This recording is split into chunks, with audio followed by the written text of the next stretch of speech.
everyone ကျွန်တော်တို့ Mr. Friday ရဲ့ scene set သူဟိန်းတန်ပါ Mr. Friday ရဲ့ Friday Joe season ပြန်လည်ရောက်ရှိလို့လာခဲ့ပြီပေါ့နော်ဆိုတော့ဒီတစ်ပတ်ကတော့ match လာရဲ့ week 1အနေနဲ့ပေါ့နော်ကျွန်တော်တို့ Netflix တူတန်းကနေပြီးတော့အသစ်ထွက်ထားတဲ့ဒီ only on Netflix ဇာတ်ကားလေးလည်းရှိသလိုသူတို့ထပ်ပြီးတော့အသစ် trainer ရဲ့ဇာတ်ကားလေးရှိရပေါ့နော် show ကားလေးတွေကတော့အဟောင်းနေပဲဒါပေမဲ့တည့်တဲ့အတိုင်းပဲမကြည့်ရသေးတဲ့အသစ်ပေါ့နော် over ကိုကားလေးလည်းရှိတယ်ဆိုတော့အဲ့ဒီ movie list လေးတွေတော့ကျွန်တော်ဒီတစ်ခေါက်မှာကျွန်တော် comment မှာပဲကျွန်တော်တို့ list လေးကိုအသေးစိတ်လေးချပေးထားမယ်ပေါ့နော်ဆိုတော့အဲ့ဒီ movie list အကြောင်းတော့တခြားအကျေဝင်မပြောတော့ဘူးကျွန်တော်ဒီတစ်ခေါက်ကတော့ဘယ်အကြောင်းပြောရခြင်းလဲဆိုတော့ကျွန်တော်သဘောကျမိဆုံးဇာတ်ကားလေးပေါ့နော်ဆိုတော့အဲ့ကားလေးကတော့ over ကိုပေါ့မကြည့်ရသေးလို့တွေ့တော့အရင်မိုက်တယ်ပေါ့နော်ဆိုတော့ကျွန်တော်လည်းအဲ့ကားကိုခဏခဏကြည့်ဖြစ်တယ်ဆိုတော့အဲ့ဒီဇာတ်ကားလေးအကြောင်းကိုပဲကျွန်တော်ဒီတစ်ပတ်မှာတော့တခြားလေးပြပြပေးပါမယ်ဒီကားလေးကထွက်ခဲ့တာ2004ခုနှစ်ကတည်းက romantic comedy ပေါ့နော်အဓိကတော့ Roma ပေါ့နော်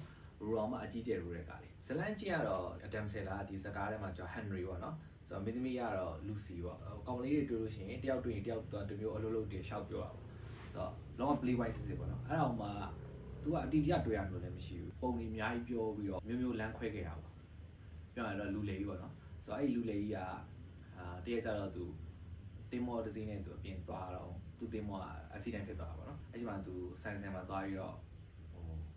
အနားသွားယူရပေါ့နော်သူဝင်သွားတဲ့အချိန်မှာပဲအဲ့ကောင်မလေးကိုသူစတွေ့တော့မြင်မြင်ချင်းအချက်ပေါ့နော်စိတ်ဝင်စားသွားနောက်တစ်ရက်ကတော့ဒီတိုင်းပဲသူအချိန်လေးလန့်ကြည့်ရပေါ့နော်နောက်တစ်ရက်ကျတော့သူစပြီးဝင်လုံးတာပေါ့လုံးတဲ့ပထမဆုံးနေ့မှာပဲသူတော်အောင်မြင်သွားတာပေါ့နောက်တစ်ရက်သူပြန်လာတဲ့အချိန်မှာကျတော့ထူးထူးခြားခြားကောင်မလေးသူလုံးဝမှတ်ပြီသူကြောင်သွားဘာဖြစ်သွားလဲပေါ့ကောင်မလေးကိုထပ်ပြီးတော့စကားပြောချင်မှာကောင်လေးလုံးဝမှတ်ပြီကြောင်ရိုက်တာလားဘာလားပေါ့အဲ့ဒီမှာအဲ့ဒီဆိုင်ရှင်တွေကနေပြီးတော့သူပြောဒီကောင်မလေးနဲ့ပတ်သက်နေဘာညာနဲ့ဘာဖြစ်လို့လဲဆိုတော့အဲ့ဒီမှာတခြားလေးရှင်းပြတော့မှာကောင်မလေးကဒီပတ်ညံနဲ့ပတ်သက်တဲ့ယောဂရှိရပါတော့ဒီနေ့တိုင်းသူ့ဖေပတ်တယ်လို့ပဲထင်ဆိုတော့အမှန်တော့ကောင်ကြီးရဲ့အဲ့အကြောင်းလေးကိုသိသွားတဲ့အချိန်မှာ